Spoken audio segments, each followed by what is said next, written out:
मदरसे के तालिब इल्म को दावत देता हूँ तो वह आएँ और अपनी तकरीर उर्दू में पेश करें। महबूब आलम।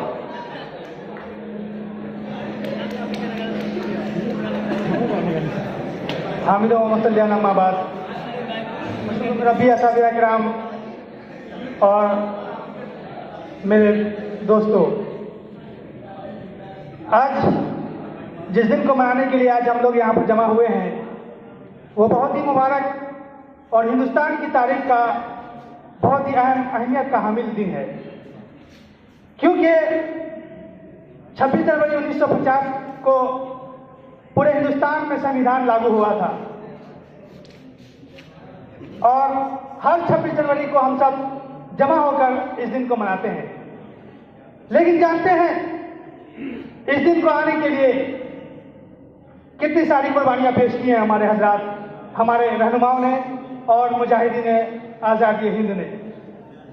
15 अगस्त 1947 को हमारा हिंदुस्तान तो आज़ाद हो गया, लेकिन इस आज़ादी की खातिर हमारे बहुत सारे रहनुमाओं ने, बहुत सारे मुजाहिदीन आज़ादी हिंद ने अपनी जान तक का नजराना पेश कर दिया और ये भगवान के दोहरा ऐलान किया कि ऐ मेरे वतन के लोगों जरा आंख में भर लो पानी, ऐ मेरे वतन के लोगों जरा आंख में भर लो पानी, जो शहीद हुए हैं उनकी जरा याद करो कुर्बानी। तो ये दिन आकर हम सबको यानी उन शहीदों की याद दिलाता है और उनकी कुर्बानियों को याद दिलाता है। हालांकि ये कुर्बानी की जो तहरीक थी वो शेखुल हदीस अब्दुल अजीज मुहद्दिस देहलवी रहमतुल्लाह अलैह ने जब दिल्ली में बैठे हुए उन्होंने ये ऐलान किया था कि हिंदुस्तान दारुल हर्ब है, उसी दिन से हिंदुस्तान की आज़ादी की तहरीक उठ खड़ी हुई थी। सैयद अहमद शहीद रहमतुल्लाह अलैह और सैयद इस्माइल शहीद रहमतुल्लाह अलैह जान का नजराना पेश करके हिंदुस्तान की हिफाजत के लिए पेश कर दिया था। और ऐसे ही शुजाउद्दौला और टीपू सुल्तान शहीद रहमतुल्लाह अलैह और बहादुर शाह जफर जैसे जियाला और बहादुरों ने अपने जान के कुर्बान को पेश कर दिया। लेकिन हकीकत में हिंदुस्तान की तहरीक को अगर बोला जाए तो 1857 के बाद मानी जाती है, क्योंकि उस वक्त हिंदू और मुस्लिम सिख ईसाई मिलकर हिंदुस्तान की आज़ादी के लिए उठ खड़े हुए थे। लेकिन अंग्रेज की ताकत ने उस इनकलाब को दबा दिया था, लेकिन उस चिंगारी को नहीं बुझा पाए थे जो वक्तन फवक्तन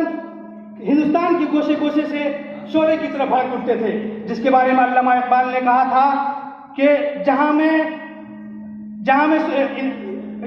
मुमिन सूरत इंसान जीते हैं, कभी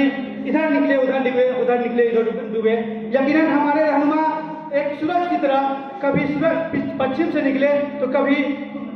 पूरब से निकले, तो इस तरह से यानी आज़ादी तक चलती रही ये तहरीकें और आखिरकार 15 अगस्त 1947 को हमारा मुल्क आज़ाद हुआ। लेकिन ये आज़ादी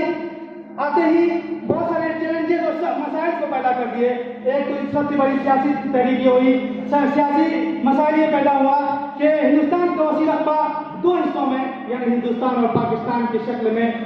बंटवारा होकर आ गया और दूसरी तरफ समाजी एतबार से एक बड़ा तबका छुआछूत, जात और पात की और तफरीकात की शिकार होकर रह गई और तीसरी तरफ इक़्तिसादी तौर पर अंग्रेज की जो बनाई हुई पॉलिसी थी उसकी वजह से हिंदुस्तान गुर्बत और इफलास के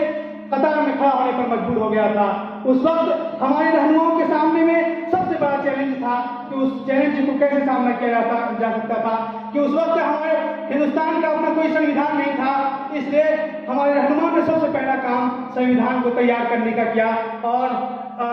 9 दिसंबर 1946 को ये काम शुरू हुआ और 26 नवंबर 1949 को काम संविधान का काम पूरा हुआ और 26 जनवरी 1950 को पूरी तौर पर मुकम्मल हो गया। ये पूरी तौर पर हिंदुस्तान में लागू कर दिया गया और उसी दिन हिंदुस्तान जमहूरी मुल्क बनकर रह गया। लेकिन जमहूरियत की जो तारीफ किया इब्राहिम लिंकन ने कि अवाम के लिए और अवाम के जरिए, लेकिन अगर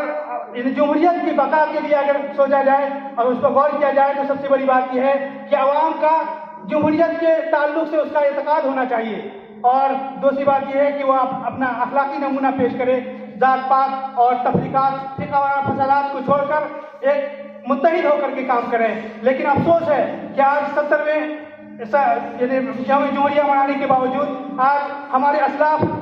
की जो ख्वाहिशें थी, जो तमन्नाएं थी, वो अब पूरी होती नजर नहीं आ रही है। और क्योंकि आज भी मुल्क के गोशे गोशे में फिरकावाना फसादात हो रहे हैं, जात पात की जो तफरीकात की वाज भी हो रही है, इसलिए जरूरत इस बात की है कि आज हम सब जात पात और तफरीकात को छोड़कर एक मुत्तहिद हो जाए। क्योंकि अल्लामा इकबाल ने कहा था कि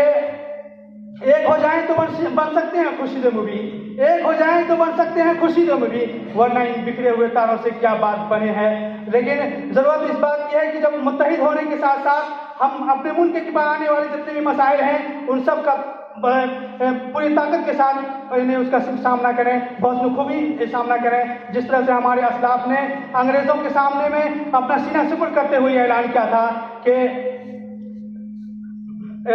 और इस तरह से यानी पूरी अपनी कुर्बानियाँ पेश की थी और फिर हम लोगों को ये आज़ादी दिलाई थी कि और जरूरत इस बात की है कि हम सब मुत्तहिद हुए और अपनी तरक्की के लिए, अपने मुल्क की तरक्की के लिए हमेशा सोचें और हमेशा हमारा यानी अखलाकी नमूना को पेश करते हुए न सिर्फ ये कि हमारा मुल्क आगे बढ़े, बल्कि हमारा मुल्क पूरे दुनिया के लिए नमूना पेश करे और नमूना बन करके रहे। शुक्रिया। शुक्रिया बहुत बहुत।